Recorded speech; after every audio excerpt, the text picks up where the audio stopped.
It's always fun to watch these award shows, but do you ever wonder how much pressure it is to look good on the red carpet? And these days, looking good often means being thin. You may not be walking the red carpet. You could be walking to school, walking into the office, or walking into a store. And you've probably felt that pressure too. I know I have. I battled an eating disorder all through college until I was in my mid-20s. And I guess it's not surprising that the average age for the onset of an eating disorder is between 18 and 21. But did you know that girls as young as 5 now start to worry about their weight? As a result of my personal experience, I've always been interested in how we beat ourselves up about our bodies. And I was so impressed at how a 20-year-old star like Demi Lovato has dealt with her struggles so openly and honestly. I'm going to head into the studio to talk with Demi about that. But first, here's a look at her story.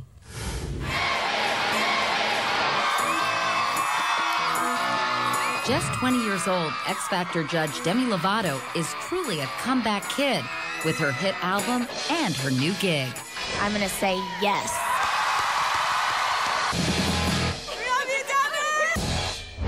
But getting here wasn't easy. Demi's career started when she was just 7 as a pal of a purple dinosaur named Barney. She went on to become a Disney teen queen in the movie Camp Rock and in her own Disney series, Sunny with a Chance. But beneath the squeaky clean image, she was imploding, battling anorexia, bulimia, and self-mutilation. At 18, the pressure was clearly taking a toll. I was performing concerts on an empty stomach. I was losing my voice from purging.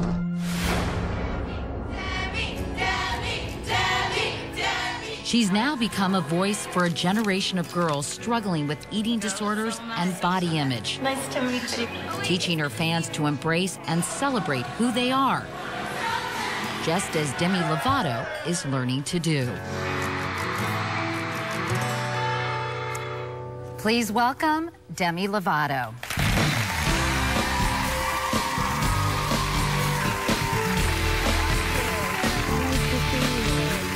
Oh, you're welcome. Here. Great to see you. Great to see you, too. I love the teal tips. Oh, thank you. That looks so pretty. Thanks. So, first of all, how are you? I'm really good. I'm awesome, and thank you so much for having me. Well, I'm thrilled that you're here. And, you know, I've admired so much, Demi, the fact that you've been so open and honest with your fans. And I think you've given them a lot of leadership and understanding of some of the issues that they're privately struggling with and don't want to talk about. Thank you. When did you start to feel uncomfortable with your body and start to have body image issues?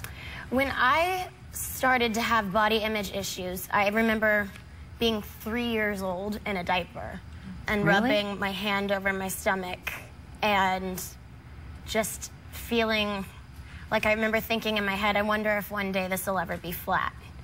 And at 3 years old? At 3. And it just continued. I always had self-confidence issues in my body and self-image problems. And I mean, it also didn't help that I had kids at school at such a young age that were really, really naturally thin. So I always felt like I was the bigger one of the group. And you, I know, initially started dealing with this by overeating. I read that you would eat, you know, make a pan of cookies and eat the entire tray. Yeah. And then you started doing more. You started starving yourself and binging and purging, so anorexia and bulimia. Did something specifically trigger those more serious behaviors in you, or when did that start? You know, it started when I was around 8 years old that I really started what we call it is binging, binge eating. I think that any eating disorder, some people, I believe, people have their different opinions on it, but I believe that I was born with it and that it was just gonna be there. You know, it runs in my my family, and it just is, it's just there. And I think that when you go through things that are traumatic that happen to you when you're little or at any time in your life, it can bring out the nasty behaviors that rise to the surface when you don't know how to stay in control or feel your emotions. So certain things trigger it or set it off, even though you might kind of have it internally anyway, in your view. Yes, I believe so. I feel like especially certain events in your life, or even just the way that your family dynamic is, it can definitely trigger your behaviors and your patterns. I know that girls would call you fat when you were just 12 years old, which was very hard. Here you were, this very successful young actress, and you were being kind of teased and berated at school, which was difficult for you, I know, and quite traumatic. Yes, I also like to raise the awareness about bullying because people, I think, don't realize how badly that verbal harassment and cyberbullying affects you. It played more of a toll on me than if I was physically abused in school. I kind of always said I wish that they had just hit me in the face and gotten it over with. Because what they said to me sticks to me to this day. It affected me into the person that I am today. I was bullied and they called me fat and, you know, they called me horrible things. And the only way to get through it all was I left school and I started homeschooling. And I called my mom in a bathroom, like crying, and was like, you have to pick me up. Like, I have to get out of here. I can't take it anymore. What was it like for you to not eat or to overeat and purge? How did it make you feel? Was this a control thing? Yes, I think that it was definitely a control thing. And some people just don't want to feel the emotions that they have. I think a lot of it is like me just numbing myself out, so I didn't have to deal with certain problems or trauma or anything, you know.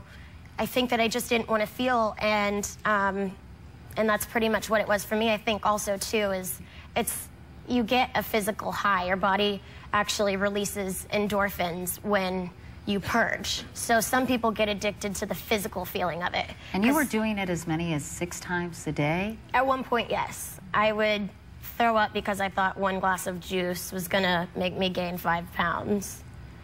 So you had become very, very obsessive. Then other days you just wouldn't eat at all. Yes, there was a week too where I think I ate 2 meals in 1 week.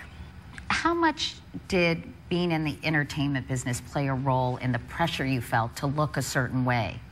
You know, obviously I felt like I had these issues way before I became in the spotlight, but I think that it definitely amplified things because your life is under a microscope. I was listening to commenters on blog sites that were saying, oh, she looks fat in this outfit or whatever, and I put that pressure on myself. Well, I can't imagine what that's like, being criticized all the time for everything. Oh, I do. But you know, so much so, especially at such a young age, before you even have an understanding of your self-worth and that it's a lot more than just your external packaging, right? Or even your body. I mean, I was going through puberty. My body was changing, and I didn't like the fact that I was gaining weight, and what are curves? I don't understand. You know, it's difficult for young girls with eating disorders around that time because their body's changing into a woman, basically. Yeah, when we come back, we're going to talk about what Demi went through in treatment, and later, what triggers an eating disorder. We're going to take a look at the science behind this disease.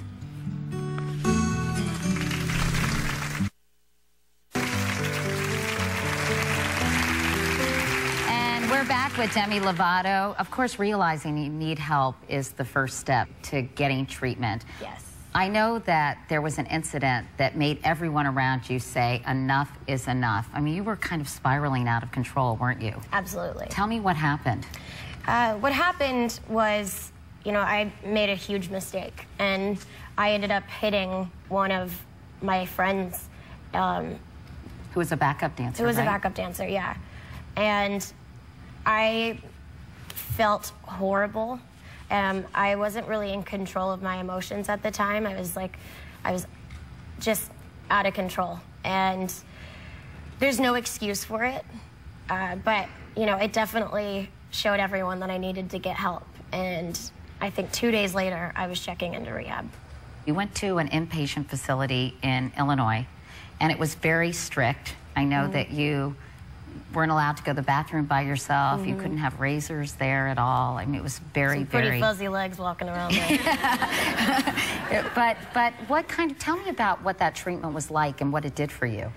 Treatment was so difficult at first. I remember walking around saying, I'm in prison. And they needed to have those strict rules in order for me to understand how sick I was. I wasn't allowed to use the bathroom by myself. We had specific phone times. There are tons of things, you know, you're not allowed to have certain hair products or whatever that you could injure yourself with or possibly drink. And you were stripped of a lot of things.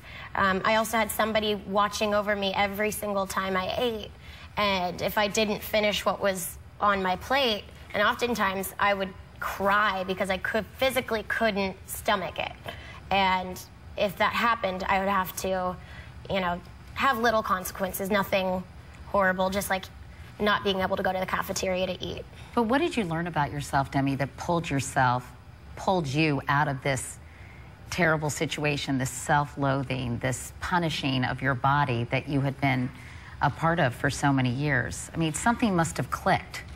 What I think clicked is it didn't even happen necessarily when I went to treatment. I still dealt with severe body image issues throughout, I guess throughout the past 2 years, and I think it recently clicked.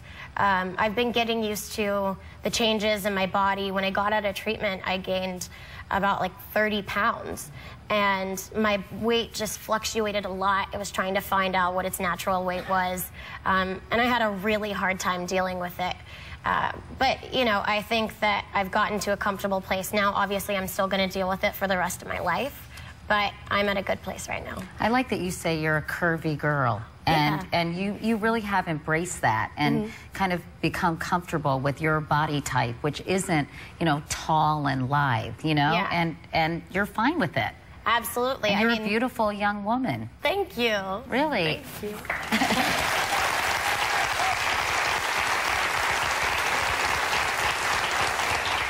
I think the only way to really accept yourself is to say, you know what, God, I'm giving it to you, or, you know, whatever you feel like gives you that power. But it's just surrendering and saying, I can't do this to my body anymore. I'm going to let my body be what it is naturally supposed to be. And to focus on health instead of thinness, right? Yeah, definitely. I know Mike Baer is an internationally known crisis and recovery advisor. He's also Demi's recovery manager. Mike, how difficult is it to get over an eating disorder like this? I think it's very challenging unless the whole family is really willing to participate in their daughter or their son's eating disorder. So I think that I've worked with a lot of women who have gotten over it. It's a very tough thing, but if they get the right help, they can have a better life and not live in the obsession of, you know, self-hatred or self-harm or whatever those are, as you see with Demi. Did your family get involved? Your mom, was she supportive? The people around you supportive as well? Absolutely. You know, I was saying earlier, it's not just a disease that one person of your family member suffers with. It affects your whole family. So really, it's a family disease. And it has to be fixed with therapy sessions. And so they know how to handle it and what to say and what not to say, and just be there for me. Mike, you know, for parents out there, they may wonder, well, how can we create an environment where we can develop a healthy relationship with food, not only for ourselves, but for our kids? Right. What would you recommend families do? I think it's important for families to get together as a family and treat everyone with respect, have healthy food in the house, everyone getting together and having open dialogue. I think it's important that parents don't criticize their daughters about what they eat or what they don't eat. And, you know, that's one thing in a household that may be really controlling or out of control, is they don't have the choice of even what they get to eat. And I think, as you know, being in the media and coming back to your home environment, you want to come into an environment that's really healthy and happy and everyone's welcoming. And the last thing you want is for someone to say, Katie, why are you eating the spaghetti? You know, that just doesn't feel good. I mean, that's not enjoyable. I usually say to myself, but that's a whole nother show. Anyway, all right, Mike, thank you. Later on, we're going to talk about how a mother's unhealthy relationship with food can have a negative effect on her daughter's body image. But coming up next, women in their 40s, 50s, and 60s developing eating disorders. Why this dangerous trend? We'll tell you when we come back.